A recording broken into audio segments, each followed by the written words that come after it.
It's really important to be careful when choosing an outsourced provider because you need to choose someone that you can truly be a partner with, a partner that you can trust. And I can't emphasize that trust enough because think about what you're doing. You're taking your processes over here, your precious processes, whether it's accounting or accounts payable or something that's very specific to what you do, and you're handing that off to another company to do that for you.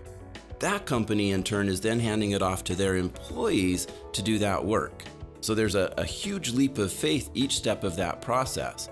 You need to make sure when you're partnering with an organization to do that work for you, that you're truly understanding what happens inside that company. Who are their people? Are they taking good care of those people? Because those people are directly connected to your processes and your precious assets. So choose wisely. As you're approaching an outsourced service provider relationship, you should ask some probing questions. Most banks are pretty good at asking those general questions around service level agreements, around financials and cost benefits and timelines and things like that. What they're not so good at are asking the who questions. But the who questions are really what matter most, because the who questions are about who's doing the work. How are they qualified to do that work? So you should be asking questions around how do you go about recruiting the people that are going to work on my process? How do you ensure that those people are going to take good care of my end customers and protect my brand and my brand equity? You need to be asking questions around how do they promote their people, and do the people inside that outsourced service provider see a career path that engages them and makes them want to stick around and make a career out of that, taking care of your processes. You should be asking questions around the engagement level and what is the climate like where those employees work.